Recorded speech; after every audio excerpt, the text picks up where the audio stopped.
Bebaskan Masjidil Aqsa, merdekakan Palestina.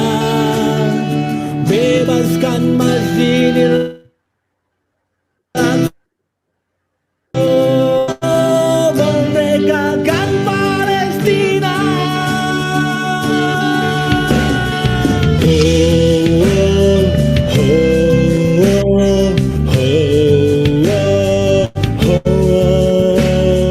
Palestina, Palestina, Palestina, Palestina, Palestina.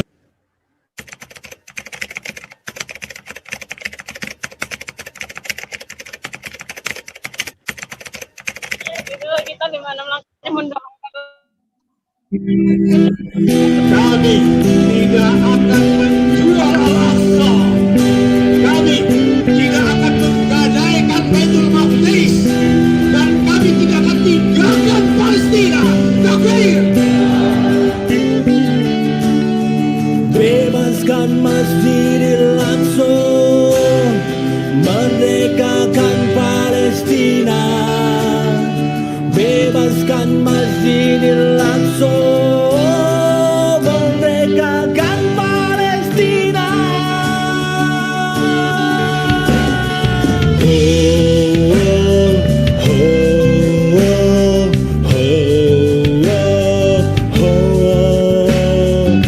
Palestina, Palestina, Palestina, Palestina, Palestina, Palestina, Palestina, Palestina. Kiblat pertama umat Islam di Palestina. Bumi para syuhada kekal di Palestina. Takkan pernah terlupa selamanya Palestina.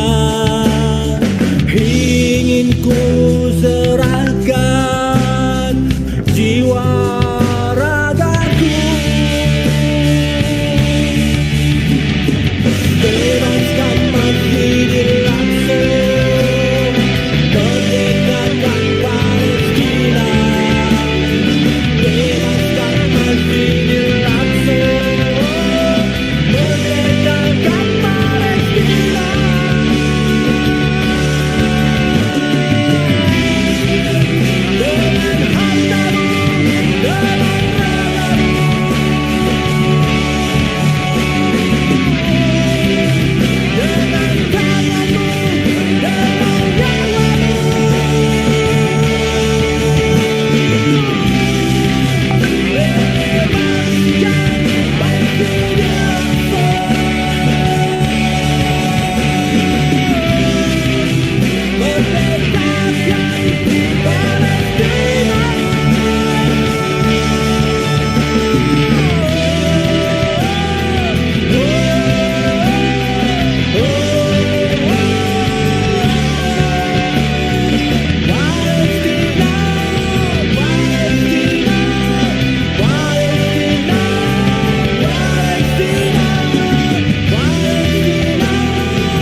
merdekakan Palestina, bebaskan Masjidil Aqsa, merdekakan Palestina.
Yeah, hello everyone. Thank you for coming to this webinar. I hope you are having a good time. My name is Nabila, as a Deputy Secretary General on Public Policy of OIC Youth Indonesia, and also Project Officer in this forum with my friend and my brother Mas Dias. And I will be the host in this webinar session. So I will lead this opening session. So before we start the webinar, I want to thank you for those of you that we have give your precious time for the session. We do thank you for all your kindness, especially to the all honorable speaker who also be coming on our speaker in this webinar session. For those of you, just information that this webinar purpose is the implementation of ICU for our social responsibility to engage with your discussion in bringing equality, because we believe that education is for all. The purpose of this Young Women Forum in order to create awareness on the role of young women for national development, and also to give motivation for young women to reconnect together to solve important issues like gender equality, discrimination, young women empowerment, and especially the role of OIC strategy as a medium for countries for youth development, especially women. Before we start the discussion, I want to give my best greeting for Ms. Astrid Nadia as the President of OIC Indonesia and as a National Coordinator of MOIC Indonesia. Ms. Sevin Iskandarova, Deputy Director General of ICWF Eurasia Regional Center, and our keynote speaker, Her Excellency Ambassador Siti Nugraha Maulidia, as Ambassador of Republic of Indonesia to Poland. And our great speaker in this session, let me say hello, Ms. Nur Balkis from PKIPM Malaysia. Hello, Ms. Balkis. Okay, hello, yeah. Hello, Ms. Nafila Safitri from PBPMII, PBPMII. Hello, Ms. Hello, Nafila. good evening, everyone. Good evening. Ms. Fahmida Faiza, also my country coordinator to Bangladesh. Hello, Ms. Fahmida. Hello everyone, Assalamualaikum. Waalaikumsalam warahmatullahi wabarakatuh. And Ms. Asika Rahma, as the Center of Strategic Studies at Basnas RI. Hello, Ms. Asika. Okay. Hello, everyone. Oh, hello. And we have Safak Safaras from Pakistan as the President Peace Club. Hello, Ms. Safak. Hi, Assalamualaikum, everyone. Waalaikumsalam warahmatullahi wabarakatuh. And we also have Miss Imayati Kalian, Presidium Kohati PB HMI. Hello, Miss Imayati. Yeah. Yes, hello. Assalamualaikum. Waalaikumsalam warahmatullahi wabarakatuh. And also I want to say thank you to Mr. Bajwa who helped this webinar. Thank you for the time, guys. And now I will give the floor for the Mr. Astrid. So Mr. Astrid for giving her remarks on this session. So Mr. Astrid, time is yours. So Ms. Astrid, time is yours. Thank you so much for giving me the floor. Bismillahirrahmanirrahim. Assalamualaikum warahmatullahi wabarakatuh. First of all, I thank Allah for giving us the health, the opportunity to gather in this webinar regarding the first meeting of OIC Young Women Forum, Youth Women Empowerment, Representation, Leadership, in the context of the OIC strategy. And my best greetings and regards to Her Excellency Ambassador Siti Nugraha Maulidia, Ambassador of Indonesia to Poland, all the way from Warsaw. I hope I pronounce it correctly. It's 2 p.m. over there. Good evening to all the other speakers. From in Baku, it's afternoon, and Bangladesh, Pakistan, Malaysia, already evening. First of all, I'd like to again greet the speakers present, to Ms. Sevinch Iskandarova, the Deputy Director General of ICYF Eurasian Regional Center in Baku, Azerbaijan, to all the speakers present, Ms. Balkis Farahin from PKPIM Malaysia, Ms. Fahmida Faiza from Bangladesh as Bangladesh leader and also the National Model OIC Coordinator to Bangladesh, Nafila Sakri of PBPMII, the Head of International Relations Department, Ms. Astika Rahmagan from Basnas RI, Ms.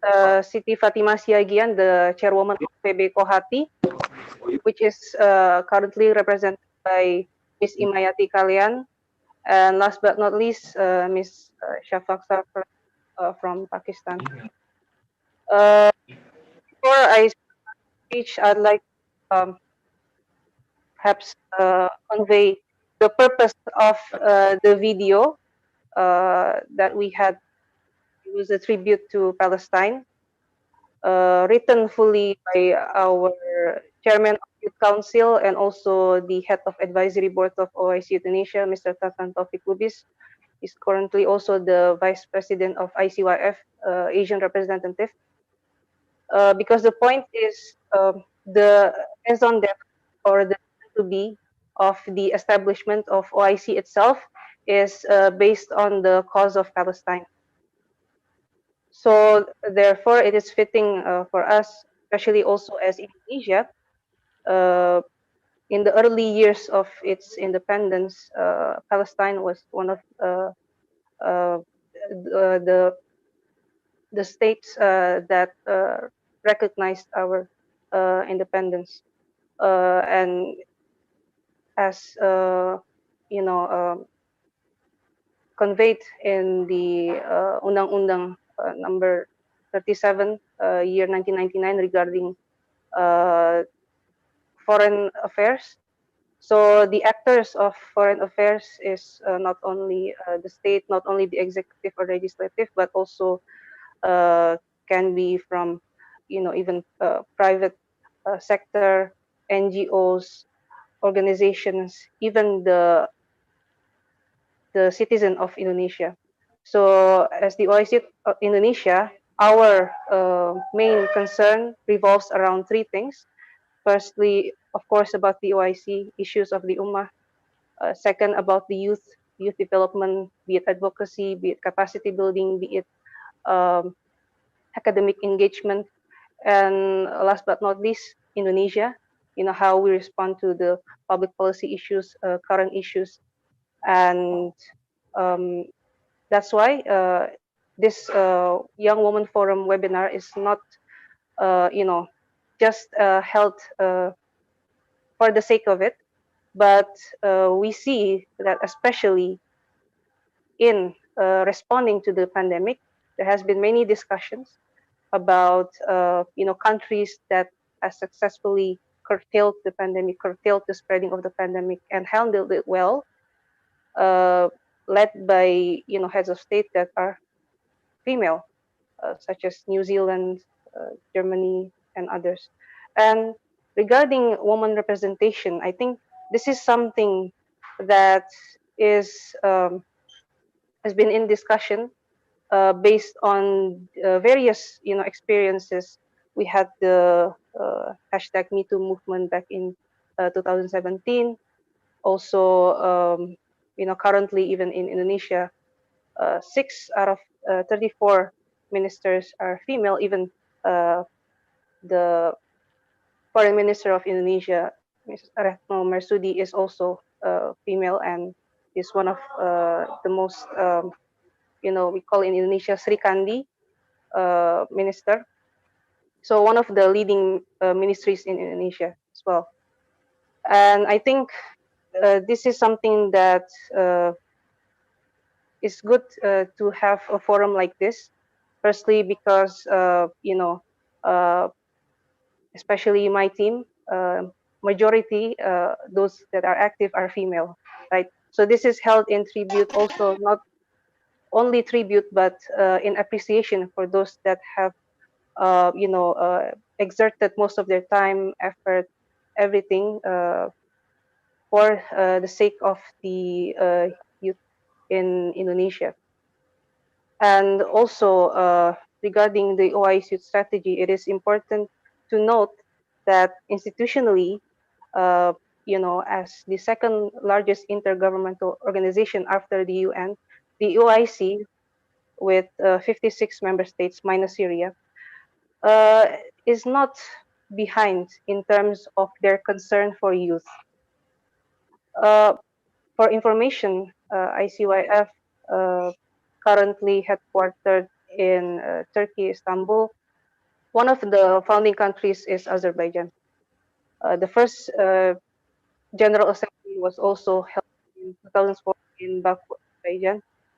And interestingly, in the fourth session of the ICYSM, uh, or the forum for the ministers of youth and sports of the OIC countries, hosted in Baku, Azerbaijan, launched an important document, and it's called the OIC Youth Strategy, back in April 2018. And it was launched 5 months in advance, before the launching of the UN Youth Strategy document that was launched in the General Assembly at the UN in September. So this means that in a way, in such a way, we can say that the OIC is very concerned about its youth. And although it's not, mentioned explicitly in the 11 priority areas of the OIC strategy, but the OIC strategy is cross-cutting with the points in the Sustainable Development Goals and OIC Program of Action to 2025. And we hope to have other editions of the Young Women Forum, because this is a kickoff meeting. We have various speakers from various countries and also audience from other countries, and we stream it live just to have this discussion going. And we hope to have a fruitful discussion on each of the speakers' experiences in terms of leadership, be it in foreign service, be it in youth leadership, be it in other areas of life as well. With that, I think I conclude my speech. But again, thank you so much for the speakers for your time, and we hope to learn from you. And special mention also goes to Your Excellency Ambassador Siti Nugraha Maulidia, or commonly called as Ambassador Nining, because we heard that you'll be leaving soon for Indonesia at the end of this month, and we also congratulate you as your new appointment. As soon as you go back to Indonesia, you'll be the advisor to the Minister on Social Culture and Indonesian Overseas. So again, congratulations and thank you. With that, I give my floor back to the MC. Thank you, Ms. Astrid, our president, for her next speech. So now I will give the floor to Ms. Sevins Iskandarova as a Deputy Director General of ICYF Eurasia Regional Center for giving her remarks on this session. For Ms. Sevins, time is yours. Thank you very much. I hope you can hear me. Yes. And Excellency, beautiful ladies, and all the participants. Good evening, firstly. Uh, and before start, I want to express my condolences to the recent earthquake happened in Sulawesi, Indonesia. As reported, many people lost their lives in this earthquake. So may Allah rest their soul in peace. And I wish soon recovery to the injured people during this tragedy. And now, regarding our meeting, yes, we're continuing in the same conditions online as webinar with the same concept for now. But our aims and our topics, our activities always on the process. And today we are discussing young women empowerment and leadership by OIC strategy. And I think that we can mention especially the activities of the OIC Youth Forum in this field. Because many years that OIC Youth Forum made priority women's issues on its agenda and hosted very qualified events and trainings for women and young girls, such as biggest youth forum for expanding the role of women and young girls and cross culture, with the participation of the first ladies of some OIC countries and very active young people as well. And another events and trainings was youth camp for the young girls, summer camp, and another event was empowering young women and girls and encouraging them for the entrepreneurship, non-profit educations, unemployment, and I say WIFE has implemented many projects in every field to motivate and support women and young girls. And if you have followed OIC Youth Forum activities for 10 years, maybe you have witnessed that the forum cooperated and hosted many women from OIC states, such as entrepreneurs, social activists, journalists, and I want to mention Ms. Leila Alieva, the Vice President of the Hidayah Foundation. We cooperated with her many years with the humanitarian programs. And you have seen, I think, Mustafa Karman, the famous journalist and blogger from Yemen. We hosted Mrs. Ahad Tamimi, very famous social activist from Palestine. And recently we hosted Isam Bindaluch, she's a blogger and content creator. And by inviting this young woman, active young woman, OIC Youth Forum focused in development of young women projects and invite these famous names to encourage and motivate young women and girls to protect their rights and to follow their dreams with education, trainings, and to formulate their ideas as well.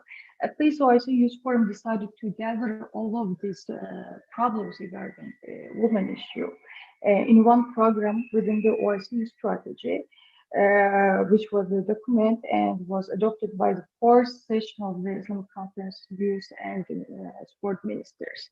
And this document was included programs targeting the special empowerment of women, early marriage, problems, I mean, targeting the problems, to solve problems, to fight against the problems with the program. It was early marriage, domestic violence, it was violence in public institutions and civil society organizations against women, promoting young women rights and protection, and improve health programs and service to provide education and resources for women. And these are very impressive programs which can pave the way to the decision of the government in order to adopt the program to improve number of the women, young women or women or girls in decision-making fields, such as executive or legislative duties. And this means that government also need to take measurements or to issue decree in order to increase the representation of the women in decision-making positions, as well as to ensure the gender balance of representation of women in the political, economical, and social life. And this kind of program was, this kind of decision was made by Azerbaijan. I will take just as an example, Azerbaijan, some 10, 12, 20 years ago. And of course, in 2 years ago, we had more progress on this, especially to open way for the young generation, young women. And good news is that the last 2 years, the number of the representation of women in decision-making positions increased in Azerbaijan. In last elections in 2020, elections of the parliament, the 16.8% women candidates were elected as MPs. And of course, it was not more, but 1% which was increased. And the old generation was changed mostly to the young generation, in women and in men. And another progress was in 2018, which up to 38.81% of the winners of the municipal elections were women. And with this number, Azerbaijan has become one of the 5 member states of the Council of Europe due to the high percentage of women in municipal elections. But of course, to increase this number, to increase this percentage, more women candidates should apply for the decision-making positions. And this means our activities, our work to empower women and young girls are not in vain. And still we need to continue, we need to focus on our projects to enlighten women for protecting their rights in all the fields and in all life activities, and to encourage them to step forward to their dreams. And let's keep in mind that the world is changing, and the necessities and criteria also are being formulated under the modern requirements, which will need or which will bring women to power. And I hopefully we will see a more positive change in OIC states in the near future. And of course, as I mentioned, we need to step forward with our activities to keep this problem, because this still is problem for OIC state especially, to keep this problem in life always. And of course, hopefully that the OIC youth strategy, which was OIC, will be enrolled because due to the lockdown, most of the projects in this sphere was stopped. But it will be continue in this line as well. And because this is one of the ways to influence to the government, to the state decisions, I think. And of course, we will have our beautiful lady speakers who will speak detailed about the women problem, about the events, to encourage them as well. And now I want to finish my speech with the positive note. This is exact time to underline that one more young woman candidate added to the leader list, appointed as the leader of the organization. It's Astrid Nadia Vizgita. My congratulations you again. I wish you success, prosperity, and full of energy to take the OIC Youth Indonesian projects forward as well. And wish good luck to this webinar. Thank you for listening.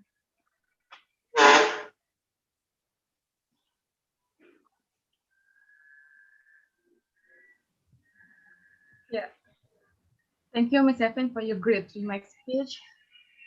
So everyone, before going to the main panel session, first let me give the floor to our special guest, Miss Her Excellency Ambassador Siti Nugraha Maulidia, as Ambassador of Republic of Indonesia to Poland, as our keynote speaker to deliver her speech for Miss Siti. Time is yours. Thank you. Very good evening to everybody. Ms. Astrid Nadia Rizkita, the Acting President of OIC Youth Indonesia. Ms. Sevin Iskandarova, Deputy DG of ICY ERC, distinguished speakers, ladies and gentlemen, Assalamualaikum warahmatullahi wabarakatuh. I'm delighted to be here at the very first OIC Young Women Forum. When I was asked to give the keynote speech for this webinar, I jumped to the occasion. How often do I have a chance to speak before this circle of young, bright minds of Indonesia and the world? The ones that will become the future leaders, the ones that will shape the future of our country and our world. In addition, the topic that this webinar is going to address is in particularly very dear to my heart, women empowerment and leadership. There are quite a number of interesting subtopics that are going to be discussed in this webinar. All of them are quite pertinent to the notion of women empowerment and leadership. Ininya suruh Roy ya, Pak. Women representation.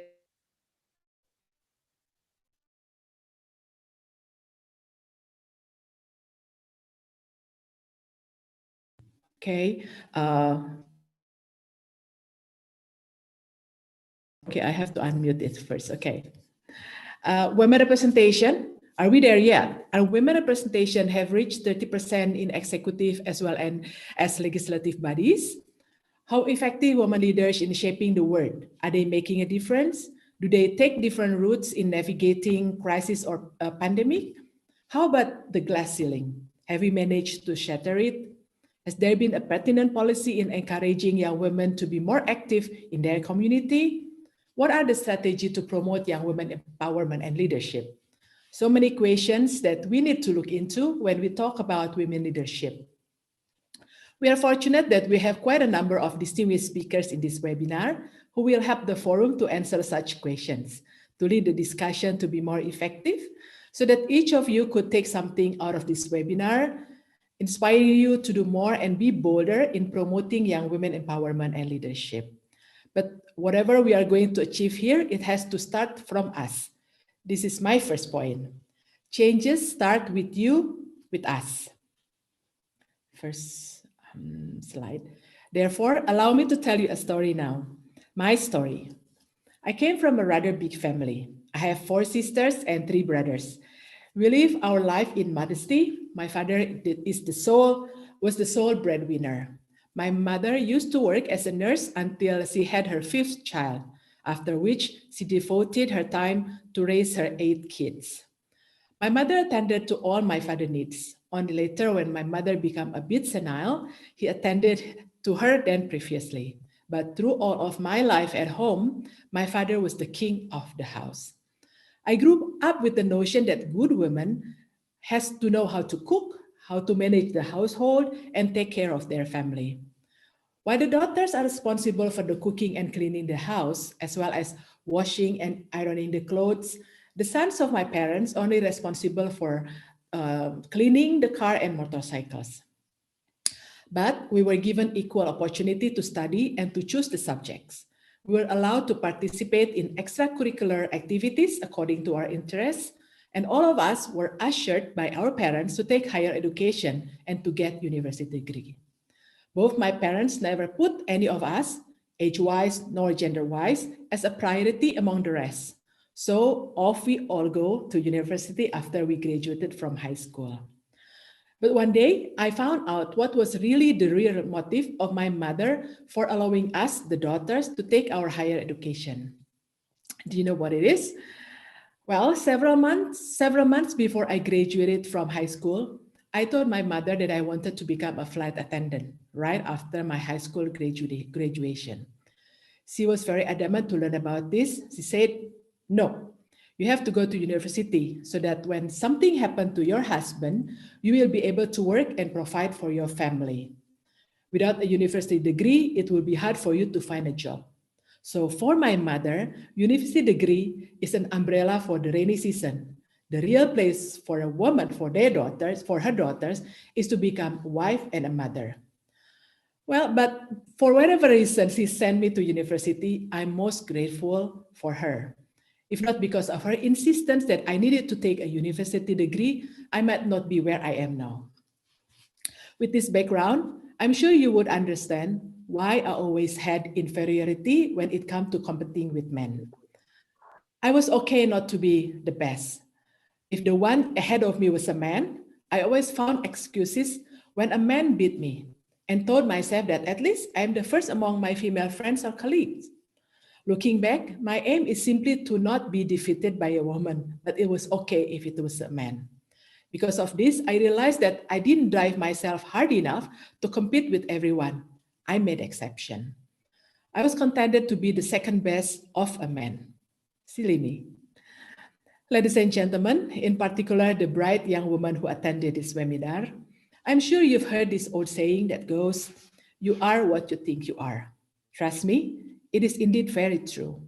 We are what we think we are. Look at me.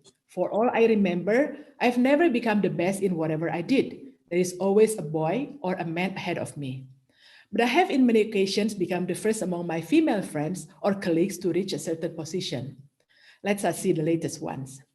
I have become the first woman in my batch appointed as a director in the Foreign Service.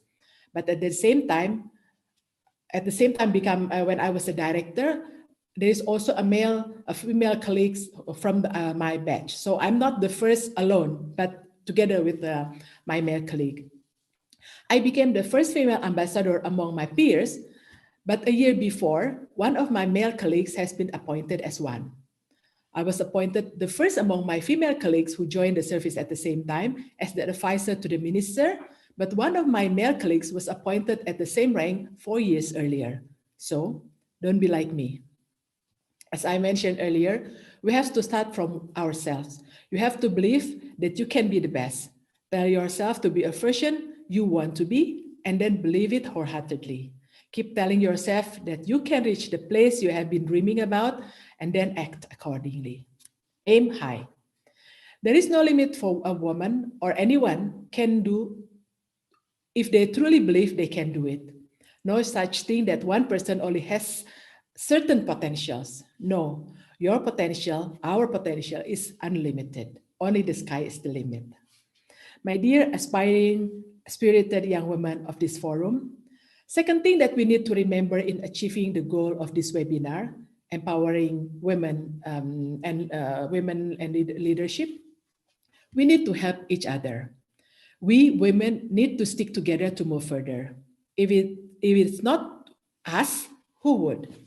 I would like to quote Malala Yousafzai, a Pakistani activist who was almost killed by an extremist in retaliation for her activism. She said, "I raise up my voice not so that I can shout, but so that those without a voice can be heard. We cannot all succeed when half of us are held back." I underline, we cannot all succeed when half of us are held back. We need to help our sisters who are not as lucky as us. We need to help make ways for the ones who are behind us to be able to move with or ahead of us. I once read that what hinders women advancement is sometimes women herself. There was a study confirming that women are biased against women. Don't be alarmed. Some scientific studies by renowned universities blame the bias on the tradition, culture where we came from. And this is the explanation. We tend to associate male with leaders, success, and competence, and female with home, children, and family. This association left a blueprint in our brain that a man tends to be more successful in the world outside home and at work than women. On this note, let me quote Mary Ann Seihart, an English journalist who talked about this on the radio for program analysis. She said, "So next time you assume that a woman isn't competent until she proves otherwise, Slap yourself on the wrist, realize that it's your reptilian brain talking, and make a conscious decision to act like 21st century person, not a caveman or woman. We women need to consciously fight this bias, keep telling ourselves that women are as capable as men. Another thing that we also need to be conscious about when helping women is that we have to see their success as ours. We need to celebrate a woman's success without questioning our own. Ladies and gentlemen, in particular the bright young women who attended this seminar, there are no efforts too small in helping women advancement. Do whatever you could in your own capacity. Make efforts to take an extra mile in helping your sisters. Small as it might look, but whenever I see opportunity to push my female junior to come forward, to be seen, to take stage, to be in charge, I would push her. I would do in my capacity to make it happen, to ensure that she gets the recognition and then help promote her for a higher position. Ladies and gentlemen, distinguished participants, my last point that I would like to share with you is that in our endeavor in empowering women, we need to form partnership with men. I saw that some of the participants here are men. You would be the champion. We need to make the men see that in advancing women empowerment and leadership does not mean we are belittling, undermining, diminishing men's position and role. This is not a zero-sum game, taking power from men to give it to women. This is a win-win situation. My slide on this topic might be a little bit provocative, but this is exactly what I want to convey. By promoting women's advancement and leadership, men shows their true quality. So all of the men in this forum, you are really men of true quality. Let us engage them. These men who are here, also the men, in our community, include them in our endeavor, make them as our ally. Men as an ally can be a role model in elevating women's success to education and employment. For decades, we see men as perpetrators of gender inequality. We often look suspiciously at them, accuse them, and believe them that women empowerment as an effort to take power from men. I remember once I went to a rural area in Sumba Barat. I went there with the evaluation committee of International Fund for Agriculture Development in Rome. We went with the husbands of the participants of Women Economic Empowerment Program, which was in a poor community. We asked them how they feel that now their wife was engaged in income generating activities in their village. One of the response was, this is funny. He said, "My wife now dares to answer me back, questioning my wisdom in making decision." Apparently, it does happen that some men think women empowerment is eroding their power. They do not see the fact that his wife empowerment brings more food on the table, makes him better off. After we showed them that by having more income, they could afford better access for healthcare for themselves and their kids, access to education for their children, and have savings for their rainy days, this particular gentleman grinned and said, "I think I would learn how to tolerate my wife." Anyway, we need to show them that gender empowerment and leadership does not mean taking any power from them. But woman empowerment is about providing equal opportunities and choices to both men and women, which will benefit the society in general. Ladies and gentlemen, distinguished participants of the forum, I'm sure you will have a very interesting discussion in this forum. But for the young woman in this webinar, I would like to quote Sheryl Sandberg, the CEO of Facebook. Next slide. Next slide, please. "In the future, there will be no female leaders. There will be just leaders. And those leaders are you." Thank you. Assalamualaikum warahmatullahi wabarakatuh. Waalaikumsalam warahmatullahi wabarakatuh. Wow. Thank you, Ms. Siti Nugraha, for your great speech. Actually, I'm still speechless. But so everyone, now we're going to Q&A for only one or two people, for participants who want to ask or give your response. So, yeah, participant, time is yours. Yeah. Elena. Okay, Elena, please.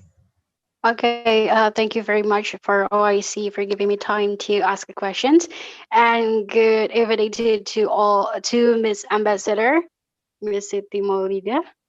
So I actually have a questions, but before that, I want to say that you're such an inspiring woman because I know the job that you have right now is not easy at all, especially for women. And well, yeah, because we have this kind of gender bias that happening in society. So my question is, I actually have three questions. Is it okay to the moderator? It's okay with Uh, me. yeah, yeah. Okay, so the first question is, what is the most significant barrier in your career as the ambassador? And also regarding the lesson that you just give us tonight. The second question is how to stop gender bias in our society. Can you explain more about that? And the last one is, how do we support other women as a woman too, especially in organizations? Thank you very much. Thank you. Ms. Moderator, may I answer directly? Yes, Miss. Please. One of the most significant barriers for me as a female ambassador,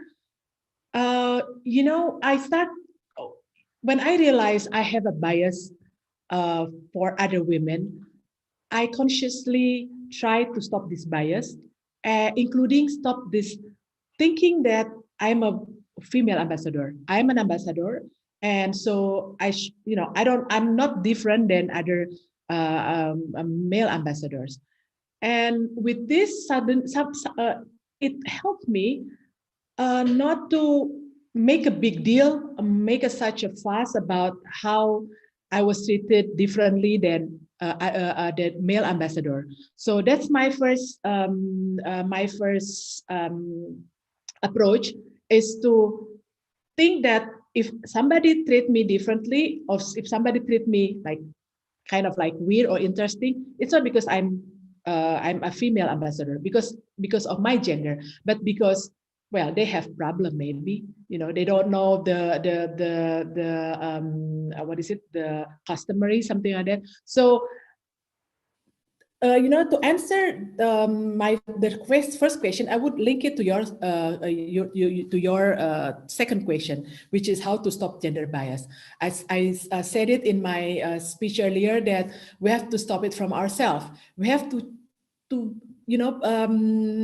consciously telling myself that stop, because this is not us, actually this is culture. We always have doubt about the ability of women when it comes to outside occupation, outside home occupation, as I mentioned earlier. And this is not when I said this conclusion that culture is behind of all this, it's not my conclusion. It's based on the study by renowned university. One of it is Harvard University. So we have to consciously fight about it. Like if we, for instance, I'm sure you have, like colleagues or friends who are, you think, like they are better than you, but because you are, this make you inferior.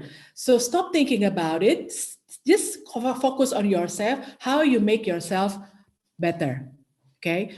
With this approach, we would fight our bias against our sisters, that okay, I'm better than her, for instance. So stop comparing. That first. Second, to stop the bias in gender bias, we started from our close community, family. Talk to your brother, talk to your father. Do they really have the same concept of gender equality? Or maybe they still think that gender issues are women issues, that gender issues would, when we addressing gender issues, it would disadvantage, we put men in this disadvantaged position. So start with that, start with the closer circle, and then go wider. Then maybe in your school, in your friends, among friends, and in the office, start like that. But one thing that I really want to point it out here is that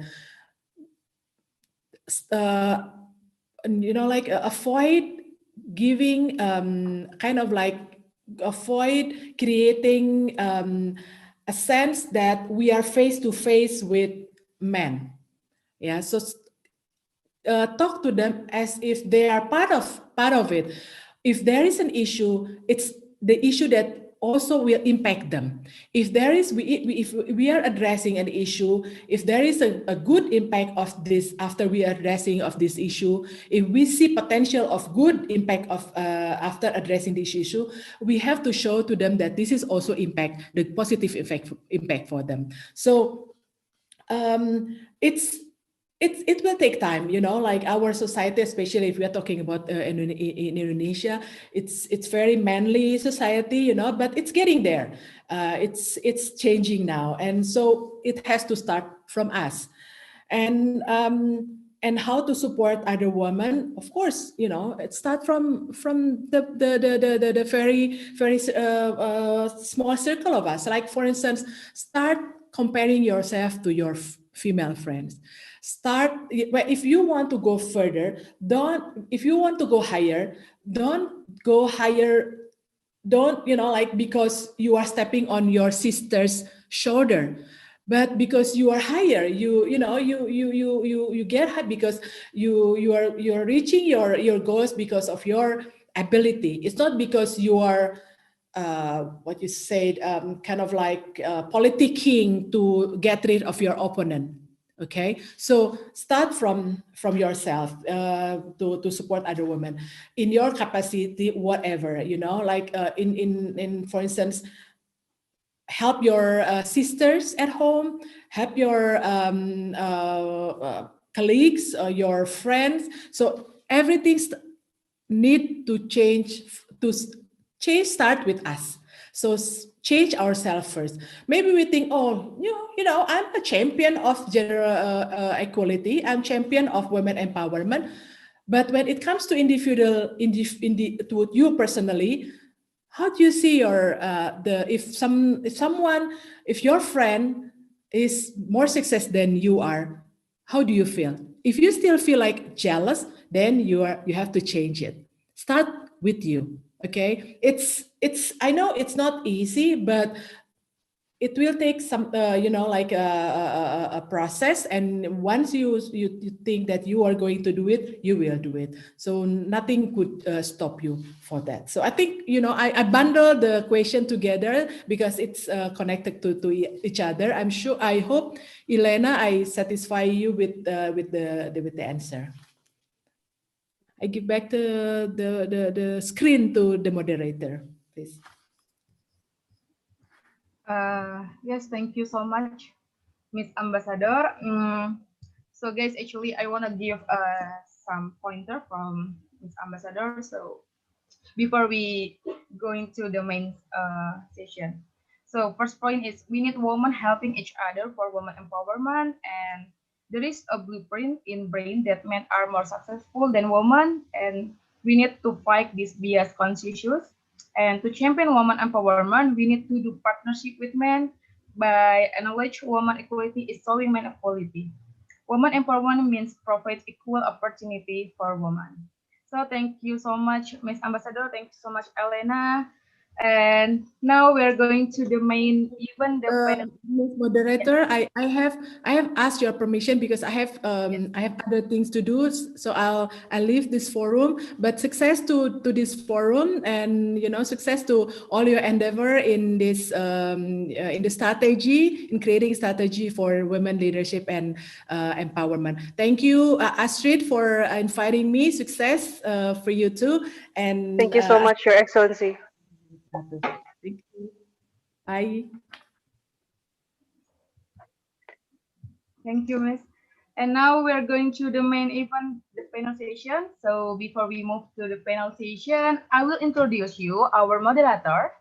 She is Miss Sururah, Deputy Sekjen of OIC Indonesia, Information and Communication Department, IPPNU, and also international MC and singer, and also Korea. So now I would like to give the floor to Miss Sururah. Time is yours. Okay, thank you very much, Ms. Nabila. you such a seller, yeah, the promoting the person. Okay, so everyone, Assalamualaikum warahmatullahi wabarakatuh. Warahmatullahi wabarakatuh. Okay, as Miss Nabila mentioned before, my name is Sururatullah Hadidoyan Uthman, and you can call me Surura Uthman. I am from Deputy Secretary General of OIC Indonesia, and also I'm from the IPPNU, you know, Ikatan Pelajar Putri Nahdlatul Ulama. Actually, I'm a student. No, it just was my organization. Okay, so I'm really happy to be here because I can gathering with you all here. Especially, I got an insight from His Excellency. It's such a great information. Also, give our support and to remember that we are as a woman, we can be something.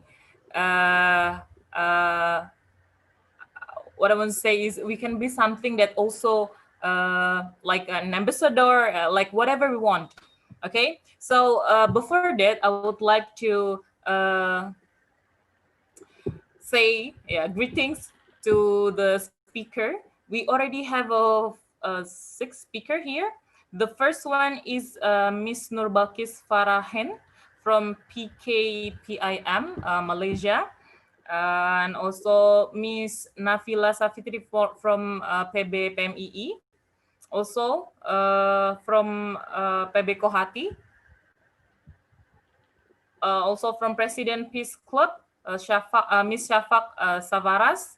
And also this is also very close with the members of OIC Indonesia, Miss Fahmida Faiza, as my country coordinator to Bangladesh. Also Miss Astika Rahma Gwerni Center for Strategic Studies from Basnas, Republic of Indonesia.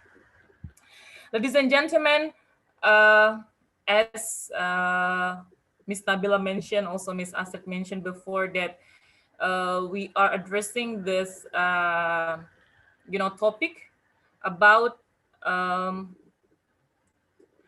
the young woman empowerment and leadership by OIC Youth Strategy.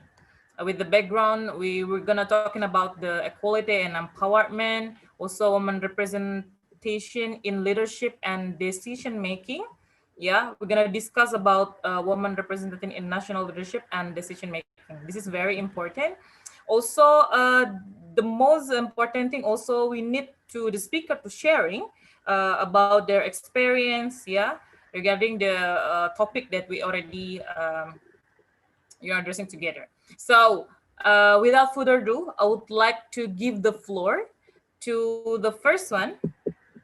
I will give the floor to Miss Nurbalkis Farahin from PIM Malaysia. But I'm so sorry, I have to say that you just only have like less than 15 minutes. So we have like 6 speakers, okay? Miss Balkis, are you there? Yes, I'm here. Can you hear me? Okay. Yes. How are you? Yeah, I'm good, alhamdulillah. Okay. The floor is yours. Okay, Bismillahirrahmanirrahim. Assalamualaikum warahmatullahi wabarakatuh. Is my audio okay? Yeah. Okay. Good evening to everyone, especially to Miss Sevins Iskandarova as a deputy of DG at ICYF ERC, and to all my fellow speakers. Today I would like to share about the topic that being raised, which are young women empowerment and leadership. Okay, at first before I go further, let me introduce myself. My name is Nurbalkis Farahi. I am from PKPIM. In Malay, it was Persatuan Kebangsaan Pelajar Islam Malaysia. It was a National Union of Malaysian Muslim Students. And I'm also a member of OIC Youth Malaysian, who have just a new member. Yeah. Okay. So for now, women empowerment. Actually, for me, women empowerment was emerged from ancient times due to the gender inequality. Because of gender inequality, so there was an effort to bring because of that gender inequality, so we need a woman empowerment effort. So at that time, actually, women are being oppressed by family member and society. We take a look at the history of long time ago that a lot of women are being tortured and being abused by a lot type of violence and discriminatory practice. So actually for me, the concept of gender equality, gender equality for me is where women and men are subjected to the same condition to realize full human rights, having equal chances to contribute to the economy, social, culture, political development without a limit. So actually a woman can have a same the equal chances in participating in joining all types of contribution to their country. Actually, the equal opportunity for me is comprised to three types equal of rights. Women and men can have the same right, and second, equal of resources. Women and men should have same resources. For example, opportunity to go working, to go studies, where we cannot limit to one gender. And next, equality of voice. Equality of voice for me, it's equality to influence or contribute to political discourse. So actually, women have the rights to actually to voice out some of her opinions. And then next, actually, why women important? Why there is women empowerment? For me, actually, women is half of the nation population. So because women also a mother, a daughter, and it will highly impact and give contribute and contribute to the country's economy and social development. And from these girls or these women, this mother, it will give a lot of decision making, especially in family planning, and also for the child health and nutrition. So for some country, maybe we are now in, for example, in Malaysia or Indonesia, we are in a good I can say that it's a good equality, like gender equality, because in some other countries, the male family members still have fully limited social political rights. They have the rights for work, right for education, while the women have don't have that rights. So there are also a lot of problems occur that we need to really concern regarding women safety, domestic violence, sexual violence, and also these things sometimes may affect the woman's mental health issue. And then besides that problem, we have a lot of gender discrimination. Gender discrimination gender discrimination is we discriminate gender. For example, gender discrimination at work. Sometimes women got less paid than men, and then sometimes the woman being insult, and then the woman also evaluated more harshly than men. And there are also discrimination at school. We have a lot of problems in this world, but maybe it's not occurred to our country. We can feel safe, but we have to look at them as well, because we are women. We need to get strong together. And then my main point, actually the key for this problem from my perspective, it was education. Education was a key for this problem. Education actually is comprises with two types. Either it was informal or formal. Informal education, what I mean by that is actually the woman itself should have right education, formal education. We should send them to school. We should send them to the higher education level, for example, university and college or else. And then the informal education is awareness. Awareness is to both men and women. This awareness actually could help them to have a better understanding how to live together harmoniously, and also that by education, by formal education, if women got the right education, actually the women can improve the quality of the life. And with education also, it can help women in various areas. There can be a decision making in all type of level, as a wife, as a student, as a CEO of company, or even as a staff. The woman can have the rights, can be a decision maker for herself. And then actually it doesn't matter where we are now. Maybe we just a student, or maybe we just uh, regular ladies in this world. We need to give contribution to this women empowerment efforts. For example, we can take a look at Nisa Radio. If you ever heard of Nisa Radio, it was a Palestinian channel, and this channel actually empowering women voices. They use this tool for debate, and also they give the women platform, that entertain with music, inform with news, inspire women with success story. They're using this kind of platform because they have these chances to do this. And then next, and then if you ask me what about my organization, actually my organization is a student organization. We also practice few things that can promote women empowerment, and that which such as we send a woman representative for a big event, or for a broad event, so it can help that woman to have a better exposure what happened to other country, and what actually her responsibility to change her own country. And then second, we implement a good percentage of women in top central leadership. We actually need to like have a quota or something, like give chances to women to lead. We need to trust women. Actually, they can do many things, but if we don't give the opportunity, so we don't know what they can, what their ability actually. And then we conduct a few training, especially for women. I believe that all organization must done this previously. We actually should have a separate event, like especially focus for women only, and at that time we can have a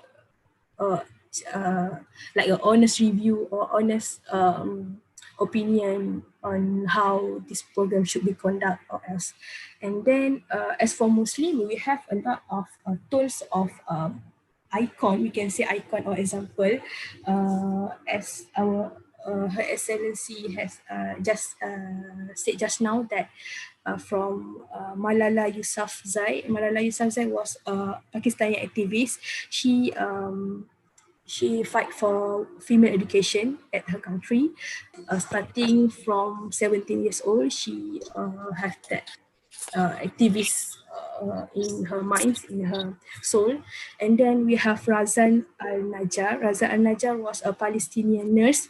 She was a big killed by Israeli defense during 2018 Gaza border protests. And also we have Queen of Sabah. Queen of Sabah is Ratu Balkis. Actually, Queen of Sabah is a like an example for me, because she can let her, have a good management of the army, have a strong leadership, and we have a lot of example of good female activists or female icon, woman icon.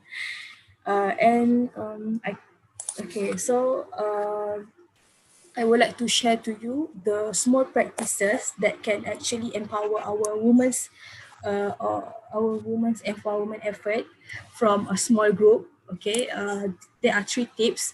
First, actually in small group, when we have a discussion or usra or something small group discussion, where involve 2 genders, men and women, at that time we should give opportunity to the woman to voice out. We should encourage them to speak. That was one type of effort, what type of chances that we can give to our women to speak their mind. And then second is to set a quota for a participant or seat. It was to prevent one gender bias, or to prevent outnumber of one gender. We should have a quota for participation. For For example, 5 women or 5 women, 5 men should participate on this event or something like that to encourage the balanced participation.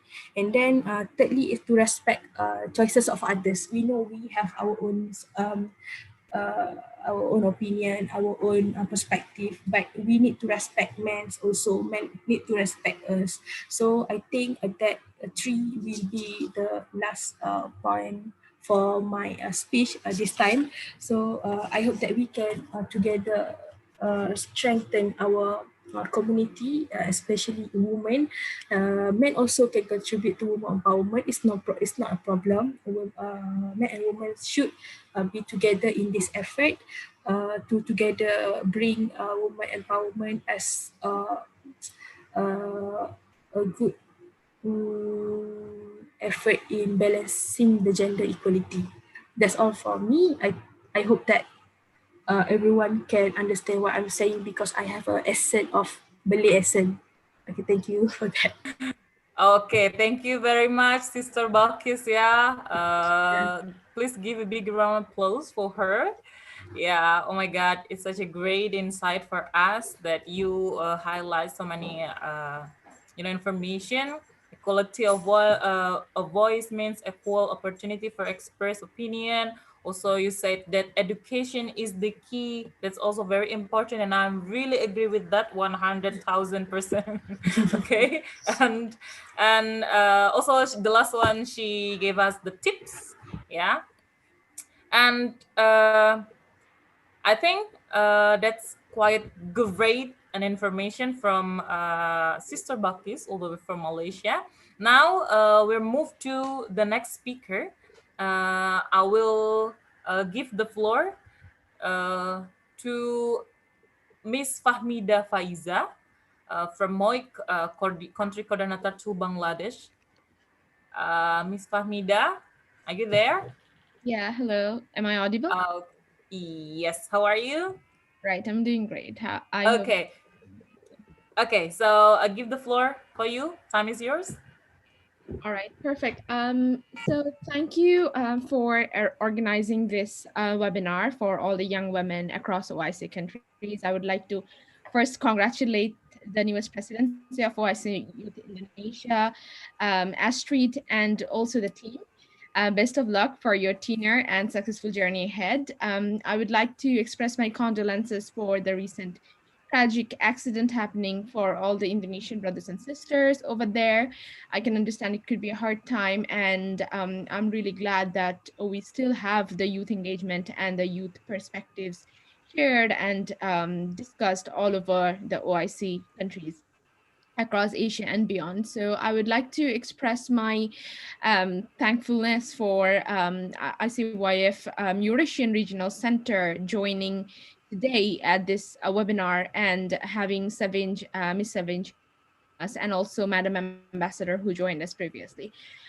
With that being said, I would like to mention that coming from Bangladesh, it is definitely one of the countries to show the best example of women leadership, because if you see the political leadership in Bangladesh, it has mostly been ruled by women leaders, and our current Prime Minister Sheikh Hasina is also a phenomenal UN, like recognized by UN, and a phenomenal woman leader. And under her leadership, actually, Bangladesh has achieved um, great achievements in global basis. One of the main reasons why I mentioned this is because, as you know, the Dhaka is the OIC youth capital currently, and we have a lot of engagements and OIC work going on. I think it gives me great pleasure to have that conversation and dialogue among the OIC young leaders and also the women leaders. So coming off as a woman, I think that the speakers who has already shared their thoughts and ideas previously, they have already covered a lot, and this is one of the negative aspects of coming late to speak, because the points have been covered. But I would like to particularly highlight on few things. One is we always talk about Islamic solidarity and Muslim solidarity, especially. And I think it's very important for women, because there is this common conception that woman is there's this common misconception, I would say, that woman is the greatest enemy for another woman. These kind of things we often hear, that we don't pull our sisters, we don't put them first, we don't fix each other's crown. And I think it's very important for women, we support each other. And I personally started my journey as a women leader, young woman leader.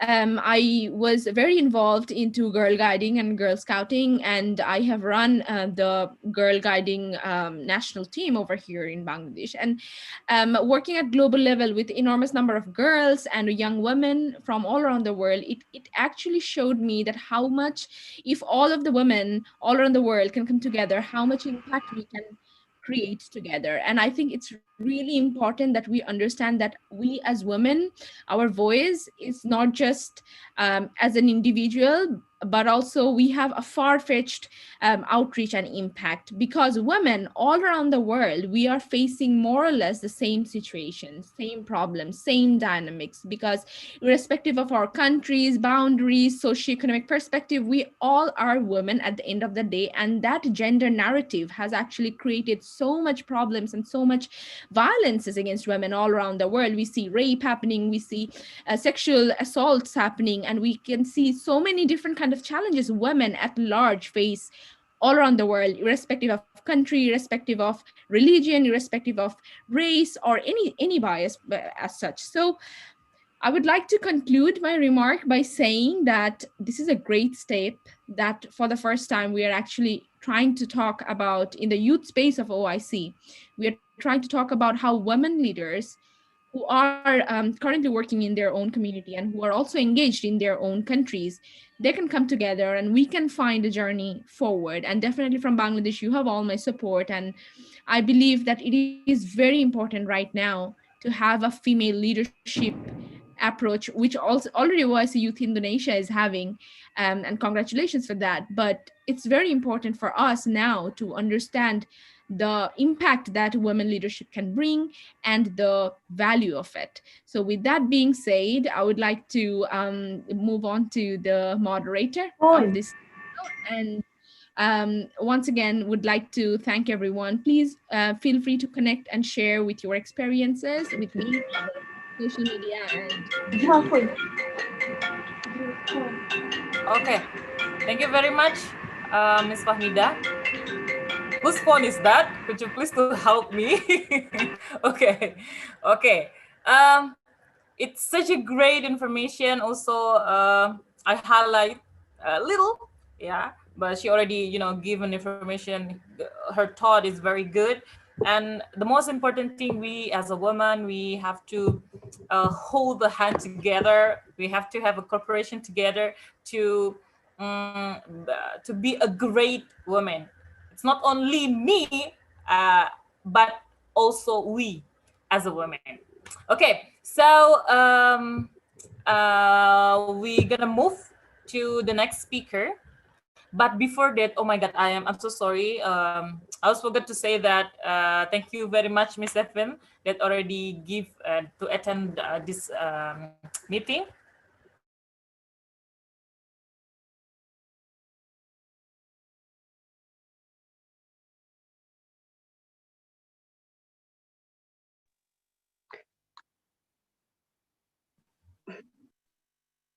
I think the moderator has internet issue, so. So yeah, maybe we can move to another speaker. So we have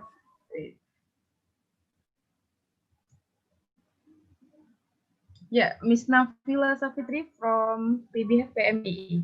So Miss Nafila, time is yours. Okay, hello. Yes, hello, Yes. Miss. Assalamualaikum warahmatullahi wabarakatuh. Waalaikumsalam warahmatullahi wabarakatuh. Hello everyone, ladies and gentlemen. Is there any gentleman here? Yes, me Okay, here. that's Yes. good. Okay. Okay.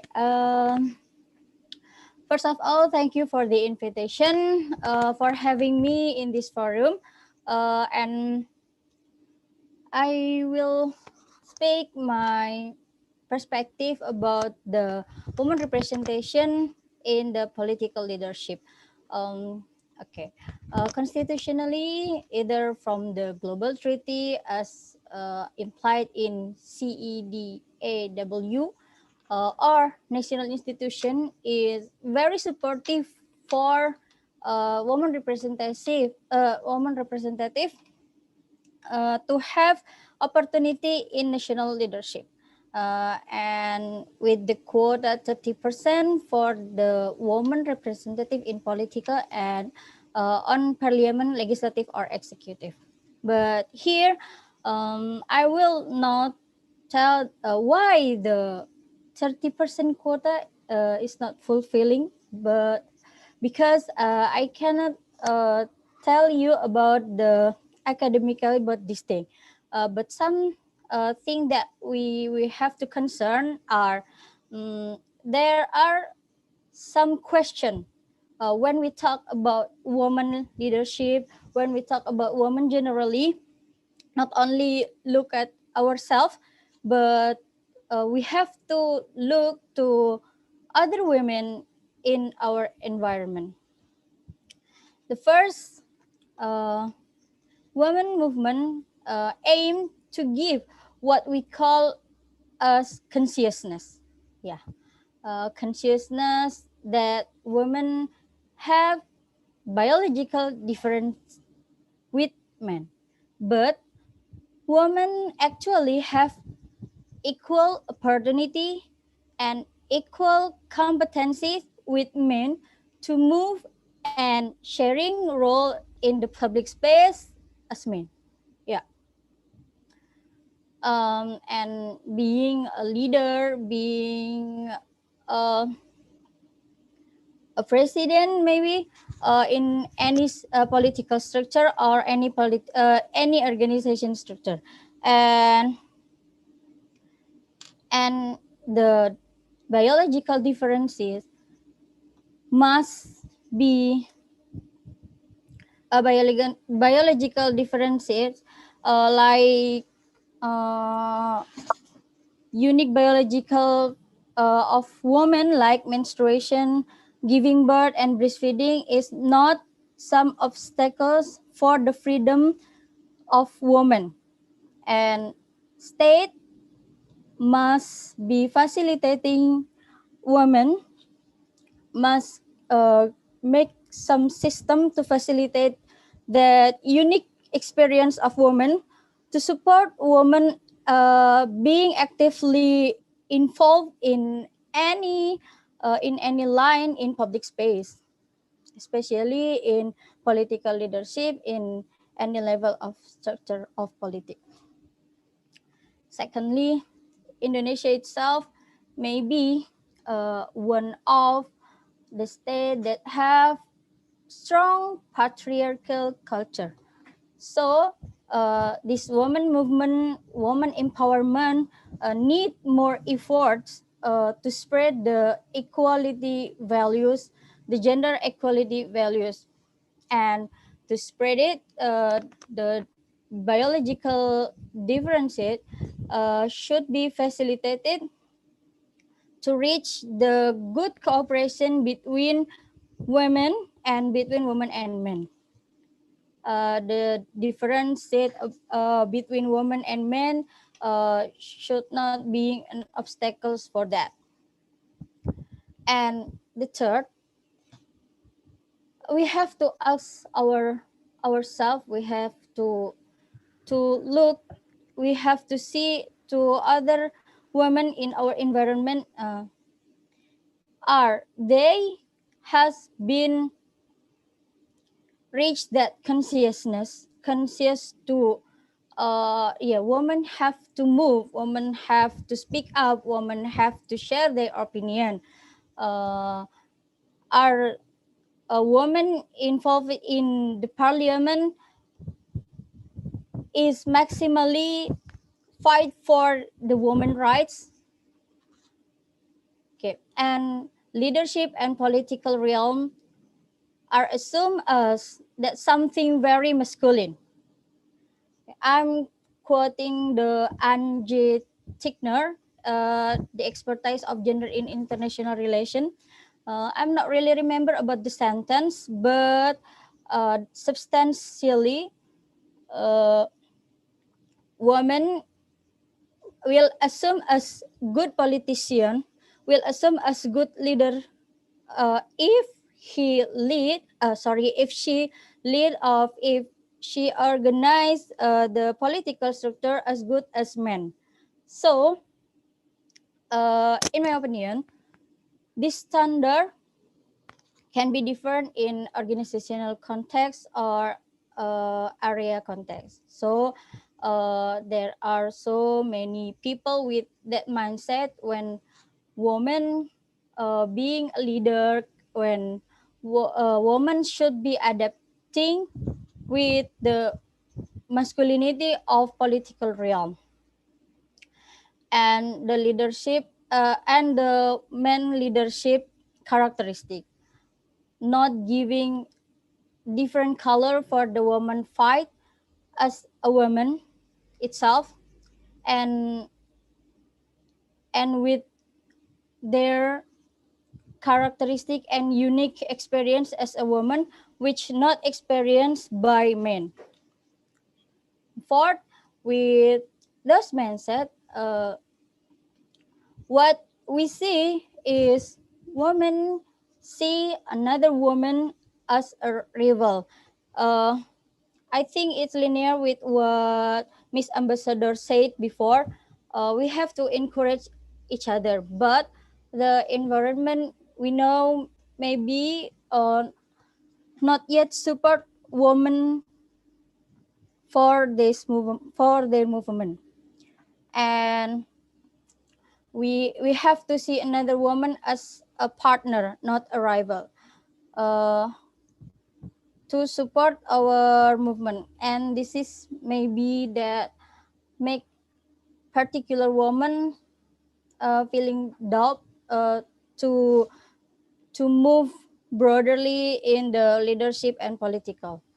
And from the woman perspective itself, they not strengthen and like too much competition between women, and we have to broadly spread the message to give this gender equality values and giving the consciousness to giving the consciousness about this gender equality values and encourage women. Okay.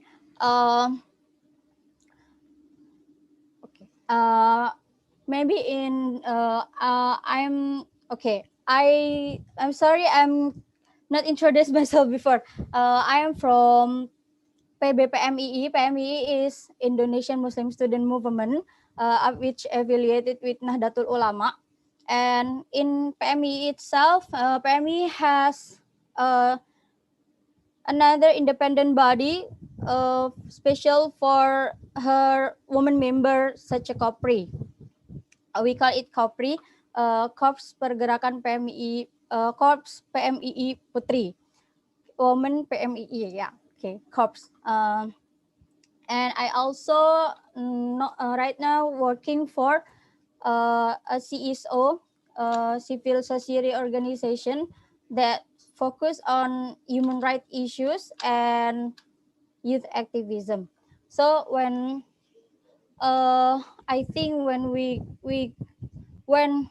talk about woman leadership, not limited by the number, but how we make other women think as what we think that we have the infrastructure, we have that 30% quota. So what would we do with that number? Either it will be full or no. Who are in the parliament representative must be fight for women rights. Maybe that's all for me. Okay, thank you very much, Sister Nafila. Yeah, it's such a great information, thought, and also insight for us. Um, Sister Nafila, the things that I really agree what you said before, but that women being actively in public space is really important to spread an equality value, and also to reach a good cooperation between women and men. And a woman has good leadership if she is in a political structure as good as men. Also, it's very important. And do you agree? Yeah, this is my question actually. Do you agree that in Indonesia, women who are as a representative of Indonesian community, they already applied I mean the what is that, the thing that they fight for a woman. I mean, you get my point. Like, they already concerned to to um to give an opportunity to a woman.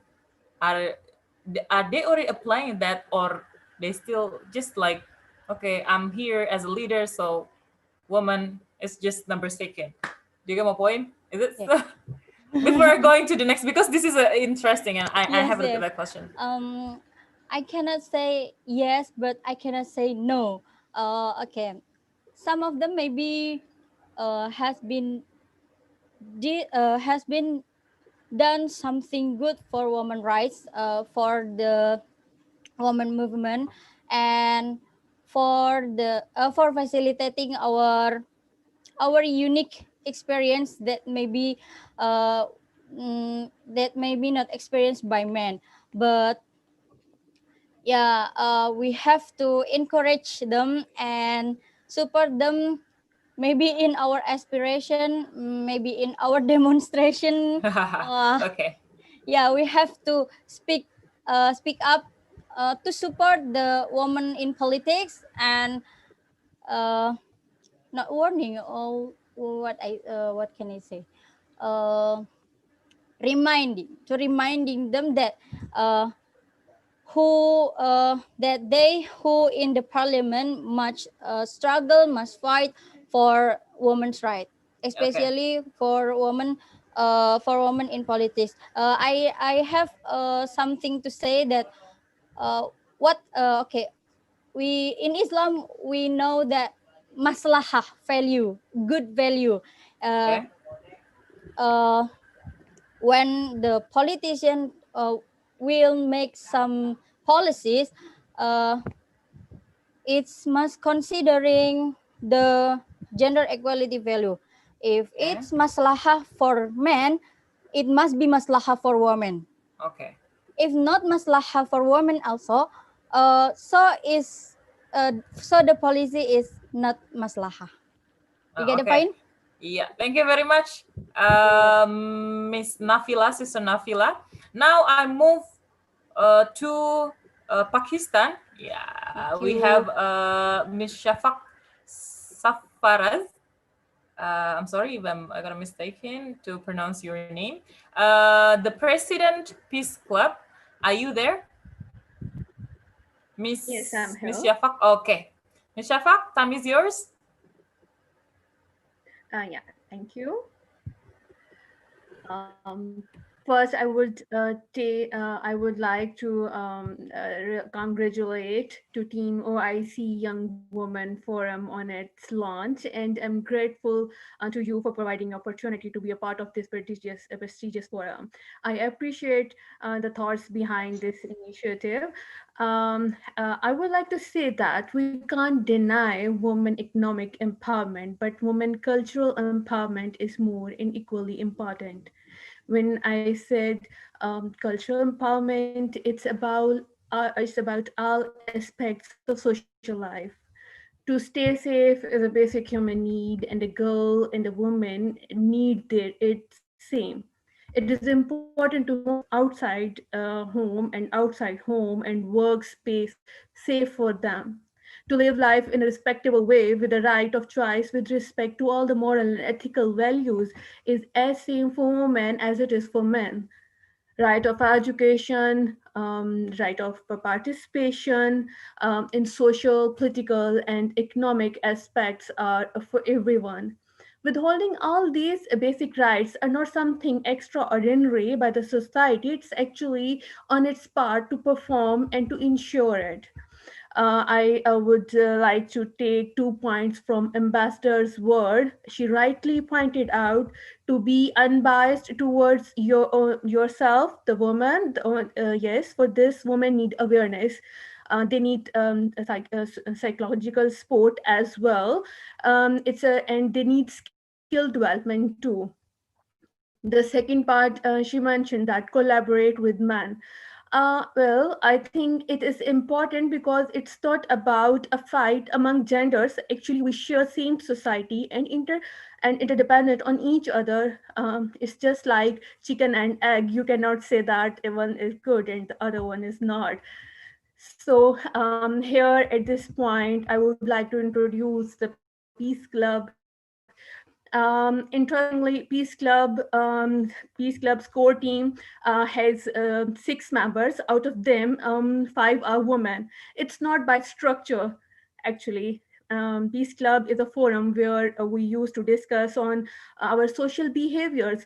We discuss how we need to make ourselves peaceful in the society, and when it's about the gender, when it's about different social issues, it's about actually empowerment to learn how to be like that. So we discuss when we discuss mental health issues, it's among the both genders, and same we can discuss it in different ways because it's the culture who basically affect our thoughts. It's our social behaviors. At this point, I must say we really try to make a balance among the gender in male and female, how the society and the culture and the traditions impact create an impact on their thoughts, and they create differences, and how they can collaborate each other. It's about the compassionate language we use to make our young people be skillful in communication skills, especially the nonviolent communication skills, how to be compassionate towards your own self, towards your society. So when it's about the woman to be unbiased for yourself, it's really important to be compassionate towards yourself own. Well, if someone says that if we want a good nation, we need to give more importance to our girls' personalities. How can we expect from a girl or woman to do a good brought up of a new generation who faced abuse and experienced violence? There is a need to to focus on the conducive and appropriate environment for women participation. Yes, the last needs to be to make working spaces for women. It doesn't mean that to make them marginalized in terms of safety at workplace, but to build a culture of respect and moral values and develop protection laws as well. Cultural practices and traditions of suppressions of no education and early child marriages are things need to be discussed more to create awareness programs about rights, and to can sensitize women who are unprivileged. Social media, electronic media can bring such topics in mainstream. It's not just about the women, it's about the men too. We need to sensitize them as well, because being a part of this society, they affect them as well as the women are, because we share the same space. If we support and take care of each other, we can make this world, this society more peaceful. So we need to sensitize them as well to make the society inclusive for the women participation as well. I would like to show you that when it's about child marriages, this, I can share my own example with you. I was just 17 when I got married. At that time, I was not aware what it is going and how it will work in the future. It's about the culture who didn't even make me think about it. Is it right for me or not? But thankfully, I got the opportunity to get education, which not only make me aware about my own rights. In fact, it helped me a lot to make my space and by developing the skills. So today I'm not only leading young forums, but also doing much better in my society. And now it's turned to my daughters. I can inculcate the good practices among my children so that my daughters can be work well in their life and they can lead a fulfilled life in future. I would like to mention that to increase women participation at a leadership level, only reforms and laws are not required. In fact, to participate in political and policy circles, women need experience, exposure, which should be provided from the university, from the homes, and which means we need to create more opportunities for girls at bottom level in our societies. We need integrated policies, forums like this, OIC Young Women Forum, and at local and national and international levels as well, so that we can introduce more development projects. International institutional collaborations can be helpful for women to bring them in streamline. I read about three amazing examples of women leadership in three countries who performed something extraordinary in the invitation letter as well. Sharing such examples from smaller scale of society can boost actually the morale of the women and increase their participation in our whole society. From being from Pakistan, I would like to say that it's our responsibility not only talk about on these things, but to collaborate with each other at international level. We can share our strengths, we can motivate each other, we can join hands, and we can do a lot for our society. I will say it's not just about women, it's about the society, because if the woman is in good form, is in good position, it means the society will be more good, will be more peaceful, and will be more useful for everyone, even for men as well. So I would like to say that from Pakistan, whatever I can do, I'm here to for everyone. We can do a lot of work with women universities to sensitize them, to promote them, to collaborate at international level. Thank you so much again for this opportunity. I will be here for any kind of questions from my side. Thank you. Okay, thank you very much, Ms. Shafak.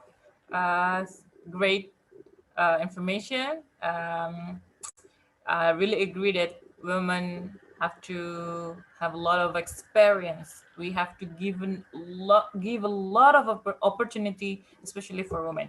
Okay, now we move to the next speaker. Still woman, because this is a forum for women. Okay, so now I would like to invite Miss Astika Rahmagani from the Center of Strategic Studies, Basnas, Republic of Indonesia. Miss Astika, I see you. Are you there? Okay, yeah, Miss Yes, I'm Astika. here. Yeah. Can you hear Time my is voice? yours. Because my bandwidth is low. Can you hear my voice clearly? Yes, clearly. Thank you very much for the opportunity. Good evening. Assalamualaikum warahmatullahi wabarakatuh. Good evening, everyone. Thank you for the opportunity. It is my pleasure for having this forum group discussions today together with the prominent speakers. The first is I would like to congratulate Ms. Astrid as President of OIC Youth. and the Honorable Deputy Director General of ICGF, Sister Sevint Iskandarova, and our previous Madam Ambassador who has left the discussions earlier, and also to all distinguished speakers and participants. And talking about the gender equality, what is the gender equality? I mean, nowadays we have several issues according to gender equality, especially in workplace. Uh, I have loved to have the freedom to make mistakes or success without the fear that my parents or anyone else would blame me for my decisions or my actions. Sometimes I had the freedom to choose my path, my career, my choices of life, being happy for who I am now, being happy to serve others since childhood. When I was a child, my mother told me uh, I should get higher educations by entering university. She was also telling me if something happened to me in the future, uh, if I married a guy, I still can fulfill my family as wife and mother of my future children. I can be independent woman who can fund myself by pursuing a master's study. Some of people sometimes say that I should be better to marry soon before finishing my study. Someone said that the term it is reminds me of a woman's term, PhD before 30. It is a very important. I think it is very important quotes or terms that encourage me to pursue my study. Some of people say so, and one most of them are comes from women, uh, and there's some of them are also said that there's no man could ask me to marry. I was thinking this issue. Uh, it is true that woman has no choice to choose their life by her own and choose when will they uh, will getting married or uh, choices their education's level and career or pursuing a career, and mostly people who are think about these conditions or these terms are comes from women. I've been working in World Zakat Forum for about 2 years, and it is consists of 40 member countries, and it is participated by government, CEO of Zakat institutions, and two of them, or the two of the leader of Zakat institutions from Africa and from Ghana, are women. And one of them are the first Deputy Secretary General of World Zakat Forum. And one of the main goals in participating Zakat is to alleviate poverty. As it written on 17 goals of SDGs, sometimes those who, one of the goals of SDG is to alleviate poverty by giving funds or charity or helps or aids to underprivileged persons or people, especially women. And also, I've been working as a researcher in Basnas Republic of Indonesia. One of my main tasks is collecting data. Data that I have collected should be changed into a result of research. And the result is most of the poor people are women, and most of the poor people women, and most of them are widow, and whose their their husband has passed away because of civil war or something else, and they have to fund and fulfill their needs to their children. I think the way to alleviate poverty and the way to empower women, not only by giving educations, but also to giving them the aid and making them equal in workplace. working by making equal in workplace is supporting their supporting their needs. Like the percentage of women in government also still less, and the parliament still have to do significant role. I mean, they can give you more concern regarding the program of alleviation of poverty, especially for women and children's well-being. The member of parliaments can participate it by giving policy in terms of supporting women in workplace, such as should be giving a policy for every firm uh, or every workplace should be given women's breastfeeding programs. I think it is important and it is a crucial and giving a period day that women can work from home during period day, giving men chance to support their wife after giving birth, because I think nurturing and raising children are not belongs to women only. I mean, uh, the obligations to raising children and nurturing children are not belongs to women only, but also man has important role to help their wives after giving birth, to help their wives to raise their children, and how to make the workplace as the safest place, as comfy place as house. I think these obligations, I mean, I think this policy can be managed and can be applied and can be discussed in parliament. Talking about workplace, women versus patriarchy, challenges women face at work and what can be changed. What is patriarchy? And I think patriarchy still exists nowadays. Uh, Patriarchy, it means, can be defined as a social system in which men hold primary power and dominate in roles of political leaderships, moral authority, social privilege, and control of property. This outdated system of social organizations has determined and shaped the lives of women and girls since centuries. I mean, it seems long time ago and continues to do so. Women are cast as weaker beings in need of protections and less important than men. It still occurred and happened in several places, especially in Indonesia, and are denied the rights, opportunity, choices, and pay that are offered to men. These challenges are much more pronounced and visible for girls belonging to the developing countries. And Indonesia is one of the developed countries, and it still happen in several regions of Indonesia. And what can workplace do to tackle patriarchy and gender bias? The challenges faced by women leads to serious lack of representations of women. The representations of women in executive board and a firm and organizations has important role, especially at the senior leadership level positions.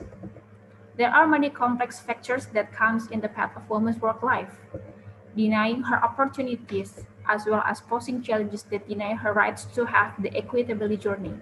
Many factors, and both personal and professional are at play here. I mean, they understand the challenges and the bias that women face and make policies that make it easier for women to join and continue being a part of the workforce, as well as to provide support necessary for them to balance to balance their house and children's related work, uh, and etc. I agree with Her Excellency's statement. I think as a woman, we should have a goal in life, what we will be in the next 5, 10 years ahead. What should we should set the goals from time to time. Are we will we become the next female foreign minister of Indonesia, like first female minister, Her Excellency Retno Marsudi, and she is able to achieve that. And after barrier, I have the theory that after barrier is broken, because she broke the barrier of being a Minister of Foreign Affairs. She is the first one. It is clear that it is clear that other women will aspire to that positions. The theory that I've heard that I do in my life, the theory that have broken the glass ceiling with the first female minister in Indonesia. I mean, the first one who has broke the barrier, the broken glass can be. There will be another woman who uh, who who can follow her steps for being a leader. I mean, there are several rights uh, in workplace for women. The first one is right to have and to determine choices. I think it is important whether women wants to be a housewife or full-time mother or not meeting a guy. I think it is their life, not our life. But we shouldn't bother them. Uh, the second one is right to have access. Right to have access to opportunities and resource. The third one, right to have power to control their own lives. And I think that's all from me because I think the time is limited, and maybe there will be another opinion, and then we can discuss further. Thank you so much for the opportunity. I give the floor to the MC. Okay, thank you very much, Miss Astika Rahma, that already uh, inspiring us. Yeah, I really agree with your thought related to this is another perspective. Way to empower women. It's not just an education or give education, but also equal workplace to fulfill their daily needs. Yeah, it's true. Okay, so we move to the last speaker. Actually, it's supposed to be Miss Siti Fatimah Siagian from Kohati PBHMI, but due to another agenda, so we have also from PBHMI, that is Miss Imayati Kalean. Or Sister Imayati, you already with us? Sister Imayati? Actually, I also from the HME, and I heard her names. And Excuse me, moderator. Sorry. Yes. It appears that Miss Imayati doesn't appear in the Zoom. Oh, okay.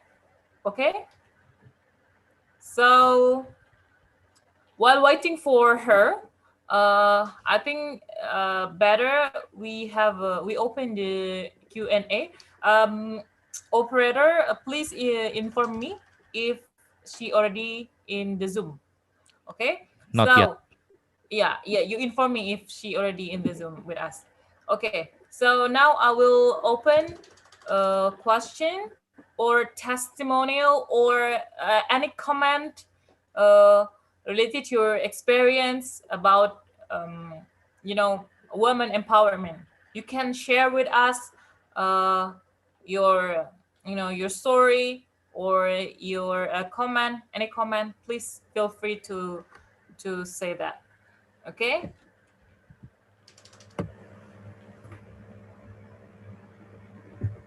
So who wants to give any comment and question?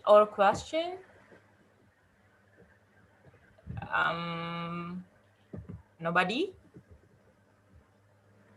Are you there, all of you? I have one. May I say something? Okay. Okay, please. It's Shafaq Sarfraz from Pakistan. Okay. I just want to know that I would like to know from this how can we go further from this forum about the collaboration and other working. What will be the plan, or how can we engage more people from this forum? The last part, could you please repeat it? The last part? what will be the future? What it's about the future? How can we collaborate with each other? Oh, What are the okay. opportunities, or what should we do? How can we share our own strengths with each other? Okay.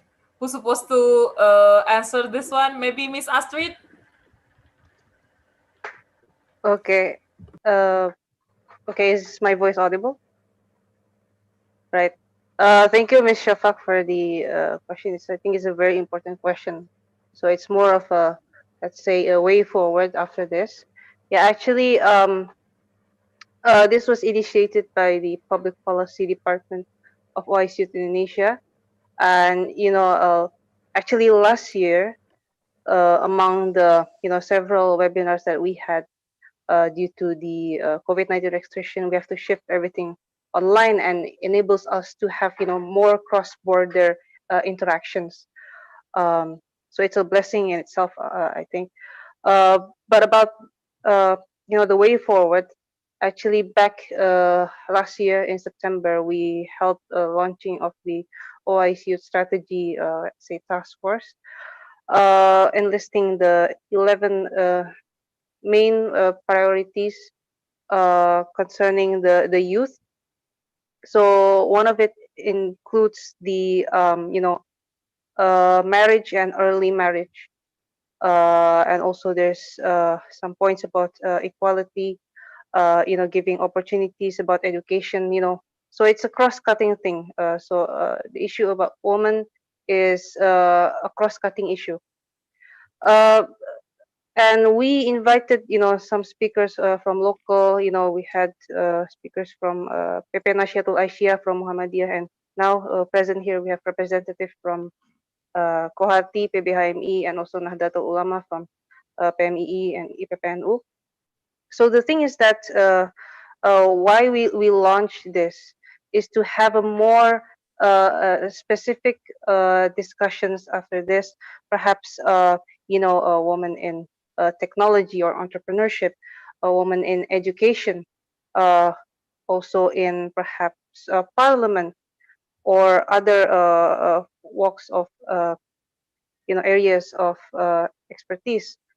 So this is just a starting, kickoff meeting, and inshallah we'll have another one at the end of this month, on the 29th, and yeah, we'll have more discussions, and after this also we'll have let's say post event engagement in the form of releasing the or distributing the executive summary, media release.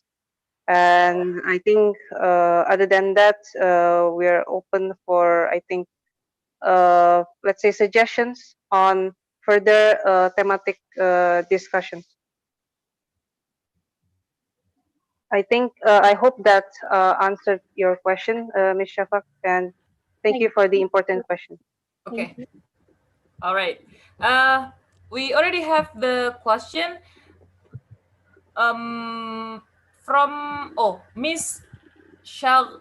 How to I pronounce your name? I'm so sorry. I'm so sorry.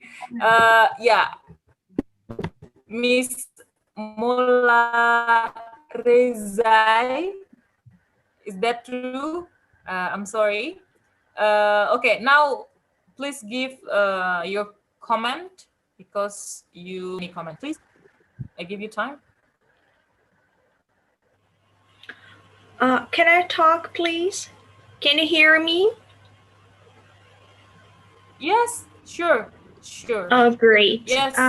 Thanks a million, Ms. Uthman. I'm Shavayer Molareze from Iran. And it's been a great pleasure to participate in OIC Malaysia, Youth Malaysia, actually Women Empowerment, Indonesia, sorry, Women Empowerment Program. I've just, I've been aware of this program by just shuffling through Instagram pages, and, quite accidentally, I found that OICRC also, double share this program. Congratulations to, Indonesian women to kick off such programs, and we're really quite proud that this program has started from your country as well. But as far as I found out, all comments are quite inspiring. But we would be much more inspired if successful stories will be shared through women. Of course, in Indonesia, there are hundreds of, let's say, successful women in any aspect, from business to entrepreneurship to social, political, economical, whatsoever aspects, who are quite impressive. And by sharing their stories with us, we can be motivated to believe in ourselves and find our ways. We've talked a great deal about having, mind the gender gap, and then concerned about gender equality. But the first step for women is to believe in ourselves, that we can do. We can reach whatever we want only if we believe in ourselves. And that was only my suggestion. This was actually the first program, and we're really from Iran. We're real proud of you that you've kicked off such program. But I will be delighted if these programs will be continued in actually series of webinars, and it will be advertised in all OIC's social media pages, so that many women can be aware of them. Thank you very much to give me the time to talk. Thanks, Emilia. Okay, thank you very much, sister, all the way from Iran. All right. Due to the limited time, we have a special, who wants to ask, please. We already have Nanda Putri. Yeah. Nanda Putri, are you there? Nanda Putri. Okay. I just will read this question, but I don't know the question is for who. I mean, which speaker should answer this question? I think maybe one of or all of the speaker can give the opinion related to this question. The question is, do you think that the current feminist revolution fulfilled their advocacy role on women's rights and social awareness? I will give the floor first to maybe Sister Balkis.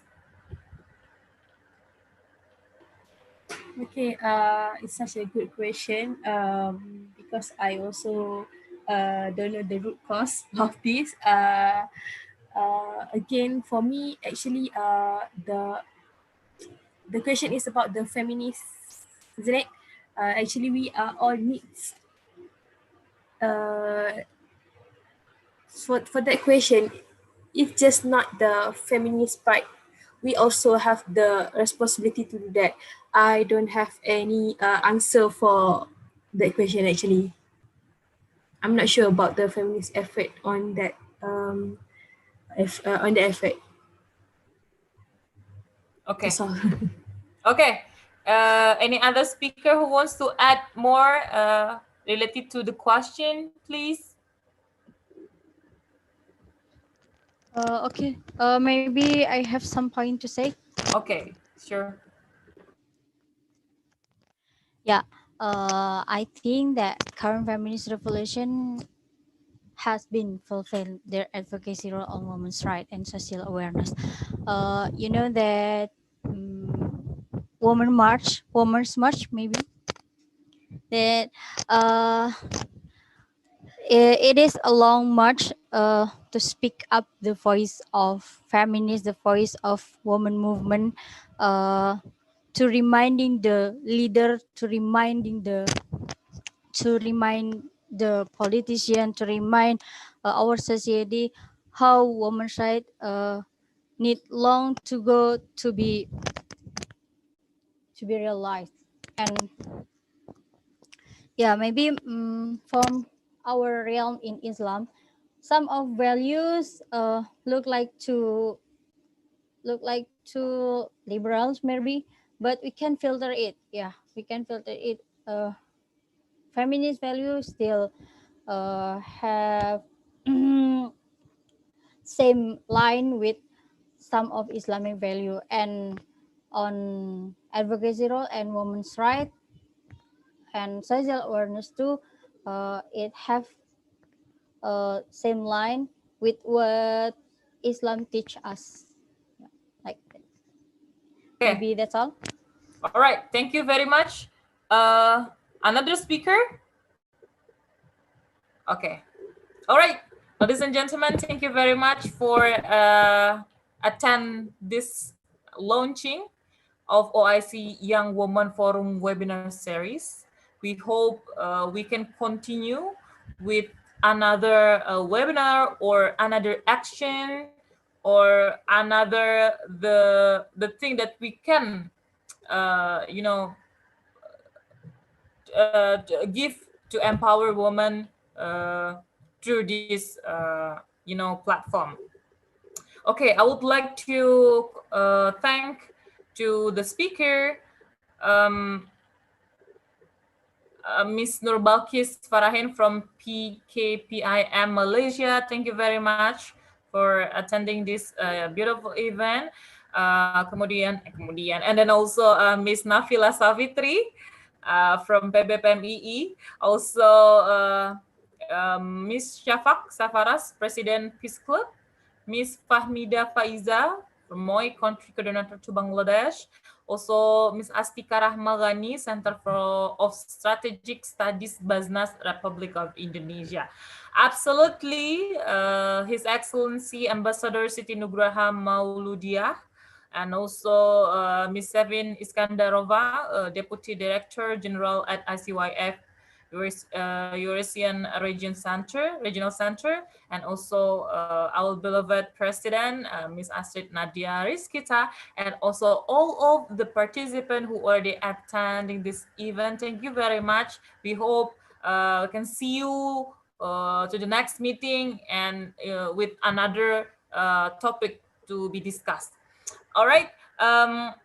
Thank you very much for all of you. I'm sorry if I have a lot of mistake, and do me a favor to follow EOIC Youth Instagram, yeah, and also to give another information related the event or meeting or webinar.